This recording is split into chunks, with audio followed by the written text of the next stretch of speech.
Indonesia sedang dihebohkan oleh ulah seorang anak kecil, lebih tepatnya anak seorang artis. Ngapain anaknya Ringgo Agus nih berulah kayak gini?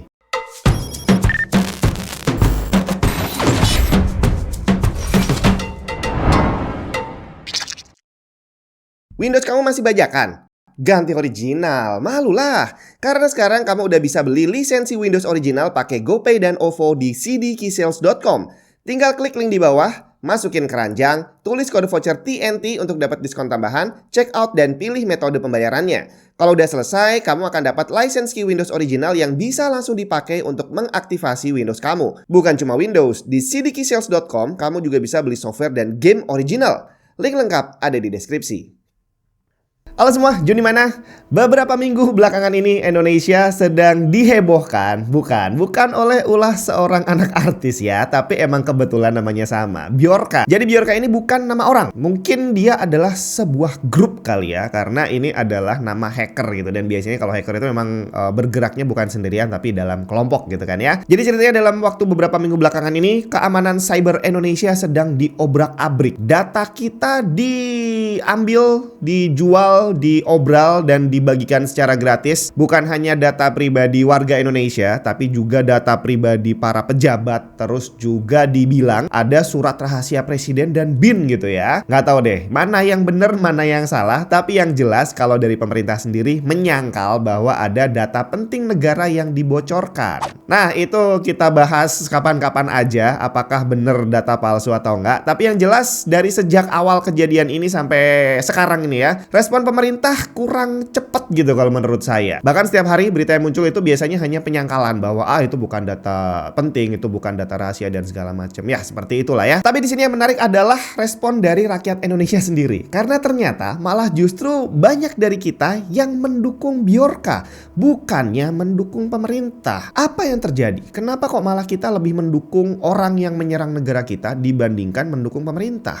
Apa salahnya pemerintah? Saat video ini dibuat, nama Bjorka masih menjadi trending topik di Twitter. Akun Bjorka sendiri tercatat baru terdaftar di Twitter bulan September 2022. Tapi kabarnya itu karena akun mereka yang lama itu sempat disuspend sama Twitter dan ternyata setelah itu banyak muncul akun-akun bodong, akun Bjorka palsu gitu katanya ya. Sedangkan akun aslinya itu bisa kita temui di forum bridge.to. Di mana ternyata di sana nama Bjorka pun belum lama terdaftar. Tercatat dia baru bergabung tanggal 9 Agustus 2022 dan tercatat hari Senin tanggal 12 kemarin waktu online-nya gak lebih dari 1 hari. Tapi sepertinya track record Bjorka udah jauh lebih lama dibandingkan nama dia tercatat sebagai anggota gitu ya. Pembocoran data pertamanya di bridge.to adalah data pelanggan Tokopedia yang dibobol pada April 2020 berukuran 11 GB kompres dan 24 GB unkompres. Isinya user ID, password, hash, email hingga nomor telepon pengguna. Pembocoran data keduanya adalah hampir 271 juta data pengguna media sosial literatur Wattpad tanggal 20 Agustus. Data ini dibobol pada Juni 2020 yang isinya mencakup password, login, nomor kontak hingga nama asli. Dan di hari yang sama Bjorka merilis 26 juta data pelanggan IndiHome, isinya mencakup nama lengkap, email, gender, nomor induk kependudukan atau nomor KTP, IP address, hingga situs apa aja yang dikunjungi. Kemudian pada 31 Agustus, user ini mengunggah 1,3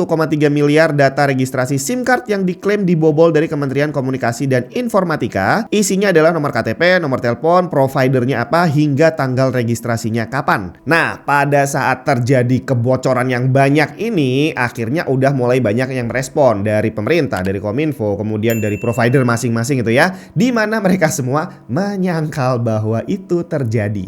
Walaupun dari hasil analisa para ahli dinyatakan bahwa data yang bocor itu valid, bre. Kemudian Kominfo merespon dengan sangat bijaksana sekali. Ditjen Aptika Kominfo Samuel Abriani Pangerapan bilang ke Bjorka, kalau bisa jangan menyerang. Tiap kali kebocoran data yang dirugikan ya masyarakat, kan itu perbuatan illegal access.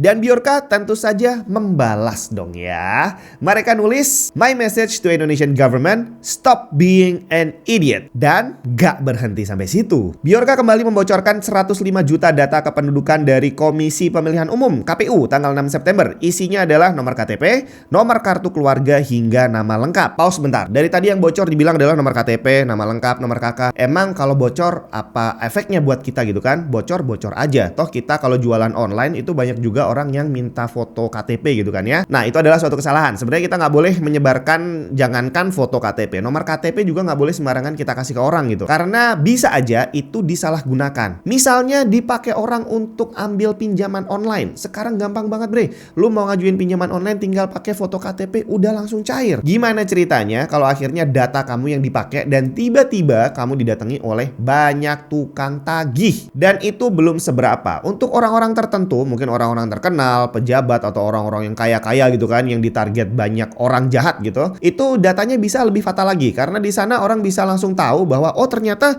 si A ini punya anak 3, sekolahnya di mana gitu kan, namanya siapa, nomor KTP-nya berapa, dan itu bisa dijadikan target kejahatan, entah untuk usaha penculikan yang nantinya minta tebusan atau mungkin untuk ajang balas dendam. Banyak hal-hal mengerikan yang bisa dilakukan orang dari sekedar nomor KTP, nama lengkap, dan alamat kita. Kita lanjutin lagi. Yang lebih menggembarkan adalah pembocoran data surat rahasia untuk Presiden Jokowi pada periode 2019-2021 di tanggal 9 September. Salah satunya adalah surat dalam amplop tertutup dari Badan Intelijen Negara, dari BIN. Dan tentu saja hal ini direspon oleh pemerintah dengan mengatakan bahwa tidak ada data rahasia yang bocor, bahwa yang kita lihat beredar itu adalah data palsu. Tapi lagi-lagi Bjorka melancarkan respon yang cukup menarik. Kali ini mereka nulis tweet gitu ya di tanggal 10 September kemarin. Intinya sih mereka bilang kalian ngapain aja. Udah 21 hari sejak saya membocorkan data tapi kalian tidak tahu harus mulai mencari dari mana. Walaupun hari Senin kemarin Pak Jokowi sudah menginstruksikan langsung kepada timnya gitu ya untuk membentuk tim khusus menangani masalah Bjorka, tapi tetap aja responnya terhitung sangat lambat. Bjorka pun melanjutkan dengan menulis, "This is a new era to demonstrate differently. Nothing would change if fools were still given enormous power. The supreme leader in technology should be assigned to someone who understands, not a politician and not someone from the armed forces because they are bla bla bla." Ya, intinya adalah ini sekarang adalah waktunya kita untuk berpikir dengan beres gitu ya.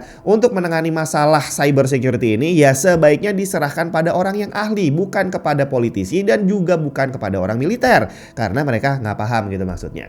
Ya, untuk yang satu ini saya setuju aja sih, karena saya juga langsung ingat sama meme yang satu ini.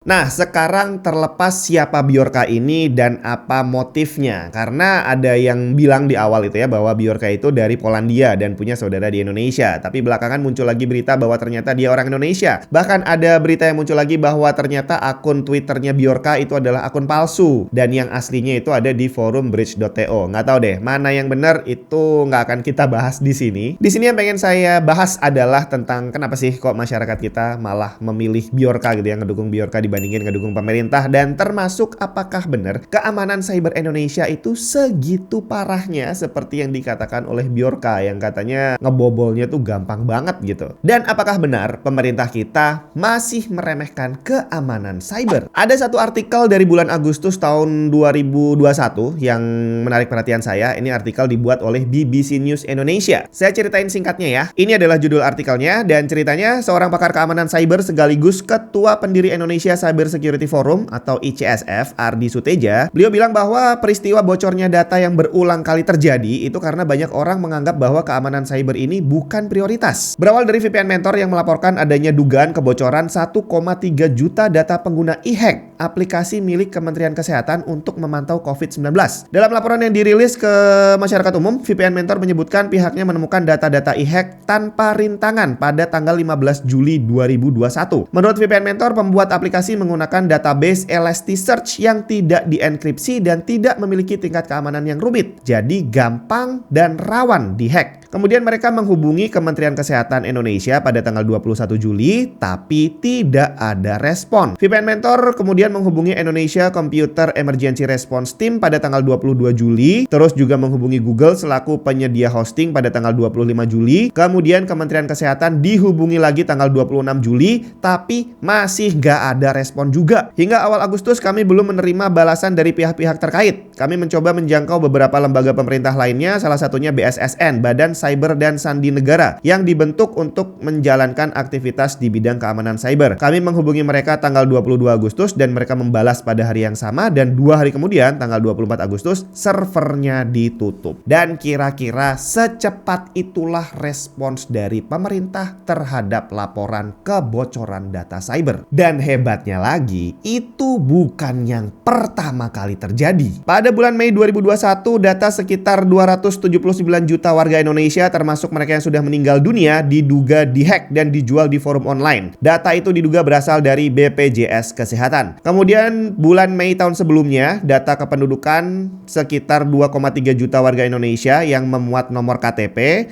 nama dan alamat lengkap diduga bocor dan dibagikan lewat forum komunitas hacker. Data itu diduga bersumber dari KPU. Terus tahun 2019, situs jual beli online Bukalapak mengaku telah mendapat serangan dari hacker yang menyebabkan data pribadi 13 juta akun penggunanya bocor. Dan sampai kejadian yang terjadi di beberapa minggu belakangan ini, masih belum ada action yang nyata dari pemerintah kecuali hanya menyangkal bahwa data yang bocor itu hoax atau nggak penting. Dan kita diminta nggak usah panik karena itu adalah data kita, bukan data mereka. Bahkan menurut pakar digital forensik Ruby Alamsyah, dari 10 kasus dugaan peretasan yang terjadi sejak awal tahun 2022 sampai sekarang, pemerintah hanya mengeluarkan pernyataan bantahan tanpa ada analisis dan penjelasan komprehensif. Dan ulah Bjorka ini masih belum berhenti, bre. Jadi selama beberapa hari belakangan ini, setiap kali ada pejabat yang menyangkal gitu ya, yang ngeluarin statement apalah itu, langsung dibalas dengan membocorkan data pejabat yang bersangkutan. Dan setiap harinya semakin banyak pejabat yang datanya dibocorkan. Jadi kemarin contohnya Pak Mahfud MD sempat bilang bahwa data yang bocor itu kan bukan rahasia. Itu adalah data yang sebenarnya bisa diakses oleh orang banyak. Ya sudah, akhirnya datanya Pak Mahfud dibocorin sekalian. Tapi apakah benar seperti kata pemerintah dan orang-orang yang berkomentar ini bahwa data yang disebar itu adalah data yang nggak penting?